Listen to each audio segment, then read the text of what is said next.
Ada kisah menarik dari POB. Katanya ketika tidur di satu kamar, ternyata Marsha nggak mau bersatu dengan Siti. Kenapa ya? Hehehe. Lalu ngigo, matanya tidak mau tidur bertiga. Awalnya kita tidur bertiga, cuman nggak mau itu ngigo mulu. Tidurnya kayak lagi berenang, jadi ngigo mulu gitu. Terus tidurnya kayak lagi berenang.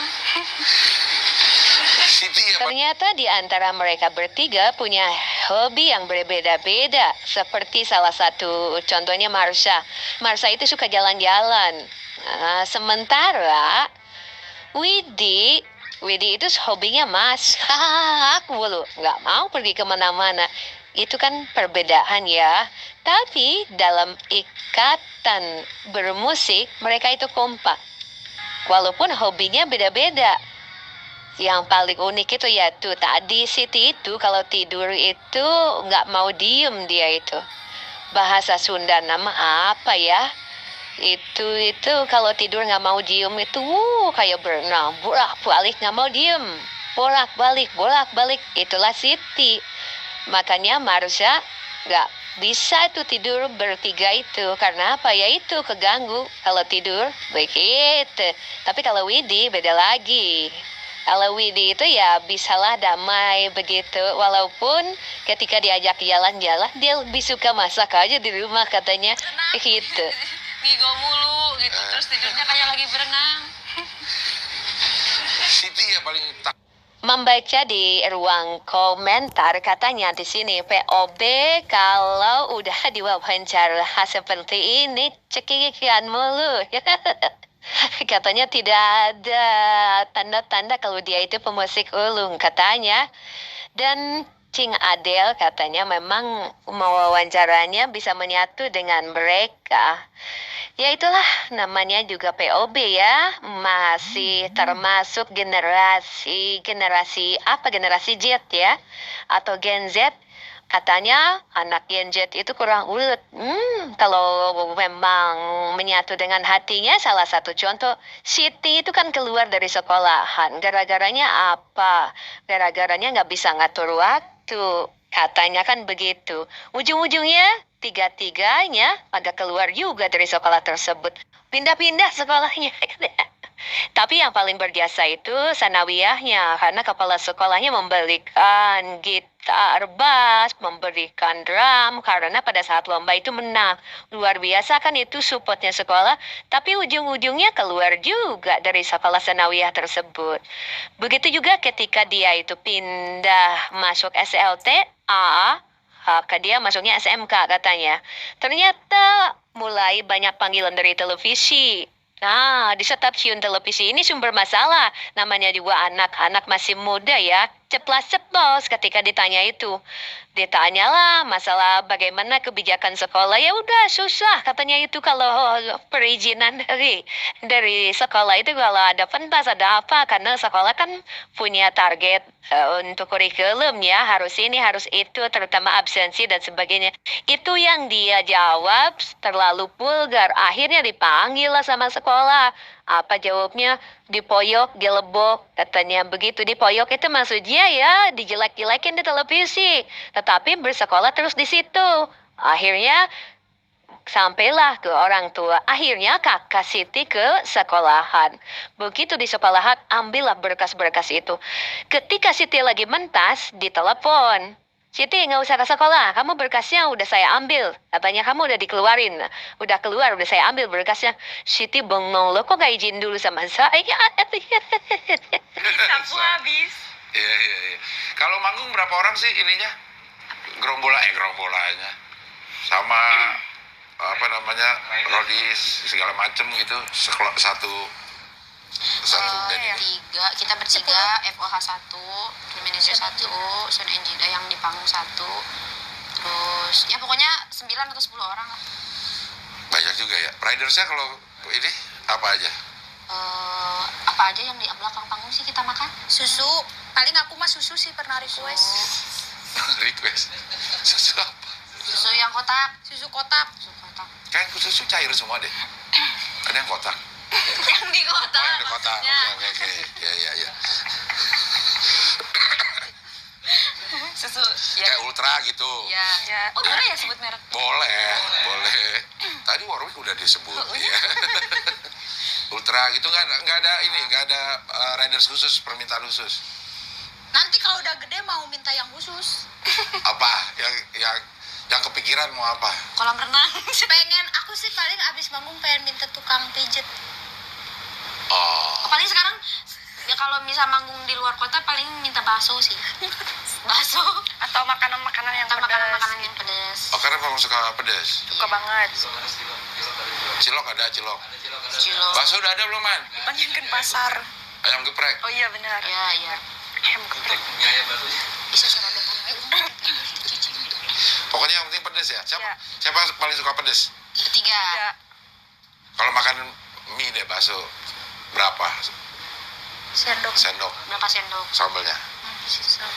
Mereka sih paling kuat, aku sekarang lagi agak tobat. Aku paling kuat 2 sekarang. 2 sendok doang. 2 sendok. Emang pedas 2? Pedes. Kalau karet 2 pedas, kalau sendok Yang dimakan sendoknya. sendoknya sendok semen.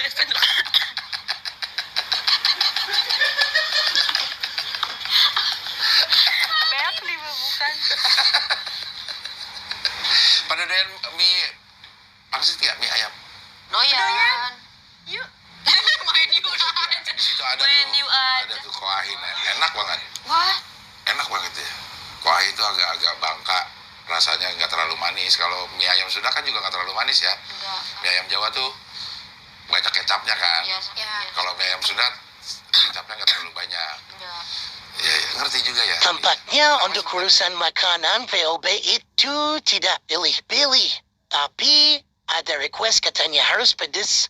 Ternyata seperti halnya penyanyi-penyanyi yang lain yang mengatakan katanya sih kalau makanan pedas itu bagus untuk suara, apa benar atau tidak walau alam yang jelas.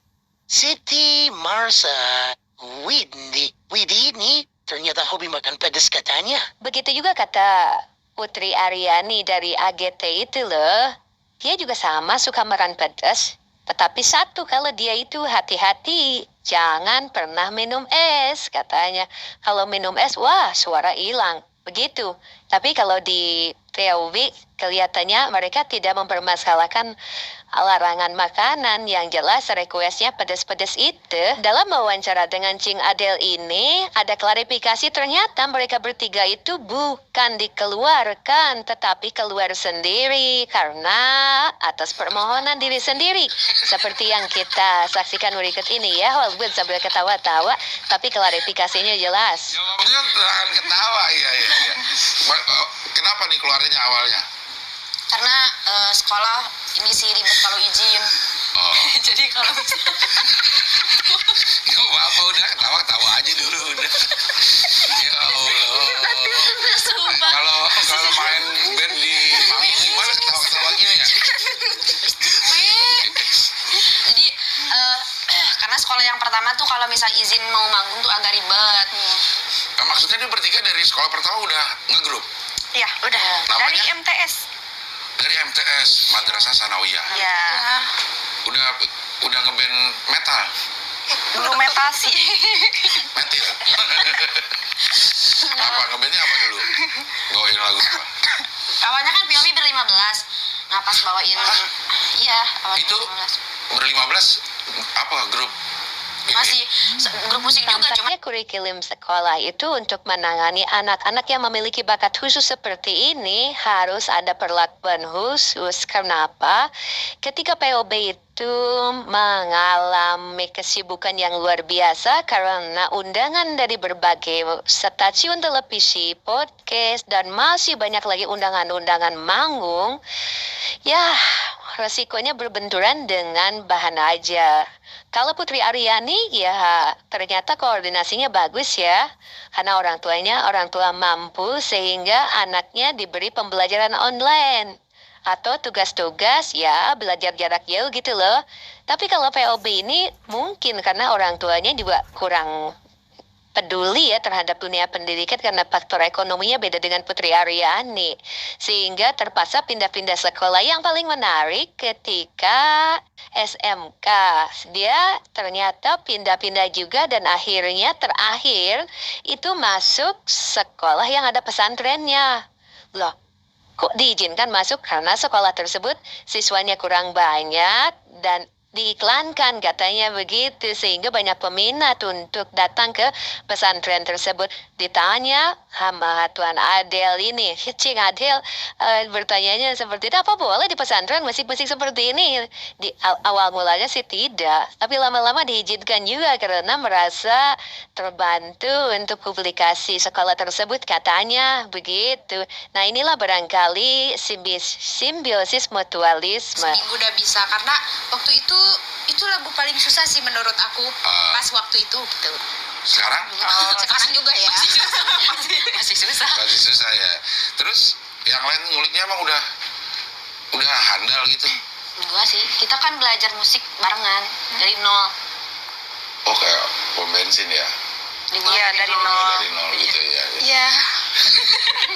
Udah pasti. Udah kita. Sabar. Iya. Tapi memang udah dibagi memang dari awal Siti udah main drum. Begitulah pengakuan POB bahwa mereka itu belajar dari nol. Pertama-tama dia tidak mengetahui apa itu ritme, apa itu gitar, bass, bahkan drum sendiri kan asalnya tidak mempergunakan drum seperti itu ya. Dan sekarang ternyata sudah dapat sponsor gitar juga, ada yang sudah 6 itu untuk sponsor ya. Hanya drum katanya baru pertama kali dan sekarang dia sudah punya studio loh di Garut. Nah, itulah barangkali hasilnya. Nah, mengenai pembelajarannya tadi sudah didengarkan. Pertama-tama dia belajar dari nol semua. Dulu itu main bass aku nggak ngulik. Jadi dikasihnya si Abah tuh mainnya, cara mainnya begini. Oke. Belum ngulik. Masih dikasih sama si Abah di jadi huapan. Sebenarnya bicara POB itu tidak terlepas dari guru Abah Erja. Karena apa? Dia itu dari mulai nol bermain bassnya juga benar-benar disuapin katanya. Cek bahasa Sunda nama dihuapan. Maksudnya dihuapan itu diberikan langkah-langkah harus seperti itu persis, tidak boleh berubah. Begitulah yang diajarkan Abah Erja pada saat itu kepada mereka. Apakah main drum, main ritme, main bass, semuanya sesuai dengan aturan-aturan baku. Kalau sekarang kan mereka sudah berimprovisasi. Itulah barangkali sebagai bahan gambaran bahwa dunia pendidikan itu sukses dan tidaknya itu tergantung kepada kecocokan guru. Siswa yang gagal itu karena siswa belum menemukan guru yang tepat. Nah, POB itu sangat cocok bertemu dengan guru Abah Erja. Makanya tidak tepat kalau sekarang dilepas begitu saja, dibesarkan sama orang lain. Dan alhamdulillah kan sekarang indie, musik indie ya. Jadi mereka selalu bermarkas di Garut, tidak lagi di Jakarta saja. Tapi mereka punya studio di Garut. Dan kemanapun kelihatannya Abah Erja sekarang selalu mendampinginya. Keliling ke Glastonbury, Inggris saja kemarin kan didampingi oleh Abah Erja. Mari kita lanjutkan. Oh, oke. Ya. Akhirnya dibeliin tuh si bass. Iya. Karena mewakili sekolah. Iya. Masuk deh tuh SMA. Satu SMA lagi. Ya. Karena Kemanapun siswa-siswa POB ini pindah sekolah pasti diperebutkan. Terbuktilah bahwa POB ini ketika masuk ke sekolah manapun selalu langsung dirangkul, terutama sekolah yang siswanya kurang. Begitu salah satu di antaranya keuntungan dari orang yang punya prestasi. Dan di dunia internasional juga menjadi ambasador. Produk-produk Indonesia sekarang ini kan diiklankan lewat yang bisa dipublikasikan oleh POB atau Voice of Baceprot ini. Jika sekarang ini Harris Kui mengangkat seniman-seniman yang belum profesional di negara lain, begitu diangkat oleh Harris Kui yang sudah go internasional, melejit seperti Kinoy, Kueni, dan masih banyak lagi dari Vietnam, salah satu di antaranya. Dompleng ke Harris Kui. Nah, sekarang Voice of Baceprot ini tidak mendompleng siapa-siapa, melejit dengan sendirinya seperti Fikir Naki. Itu melejit dengan sendirinya. Intinya banyak cara untuk bisa mempublikasikan karya-karya pribadi. Apakah bisa dompleng dengan orang yang sudah populer atau melejitkan diri sendiri seperti halnya Fikir Naki, VOB atau Harris Kui? Tentu saja harus punya keunikan kan? Oleh sebab itu mari kita lihat lagi atau kita tinjau lagi bagaimana ketika POB itu bermasalah dengan masalah jadwal pembelajaran, bentrok dengan manggung, bentrok dengan undangan-undangan di stasiun televisi, dan masih banyak lagi kegiatan-kegiatan sekolah yang hampir sama sekali tidak bisa ke sekolah, makanya abah mulu gitu kan. Ini permasalahannya. Nah, bagaimana sikap pemerintah menghadapi anak-anak yang memiliki bakat khusus seperti ini? Anjay, musik. Iya, internasional. Bagusan masa enggak? Iya. Ini keluarin sama kakak. Ya, karena waktu itu aku curhat sama kakak aku. Pakai curhat sama Mama Dede. Mama dan Itu kan harusnya itu kan harus masalah rumah tangga.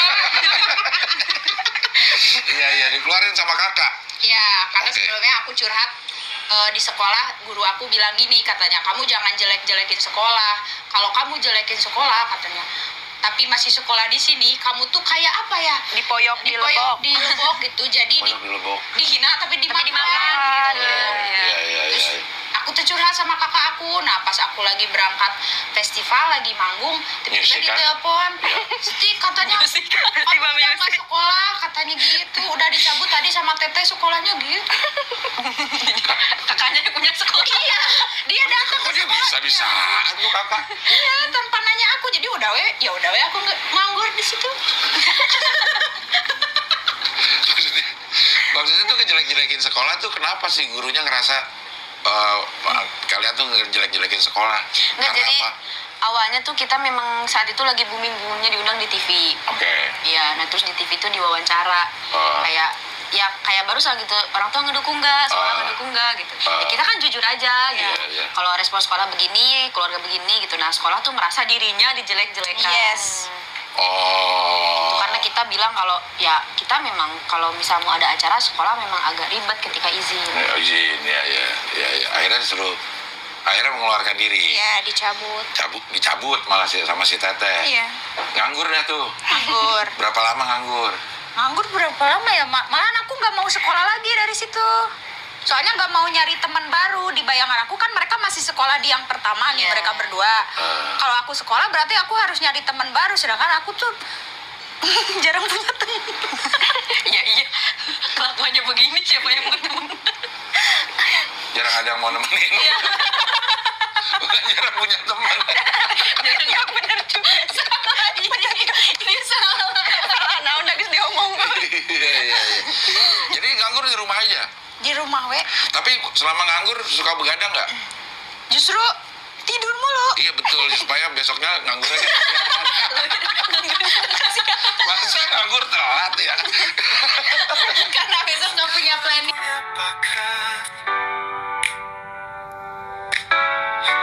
Harga untuk menjalani, tak ada manusia sempurna, tak ada yang serba bisa. Saling ketergantungan kita, kali bakat kita bersama.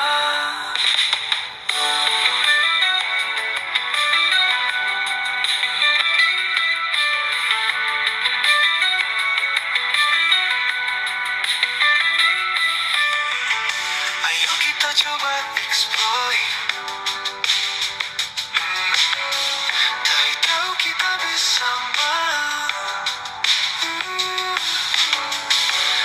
Ayo kita coba explore, cari tahu kita bisa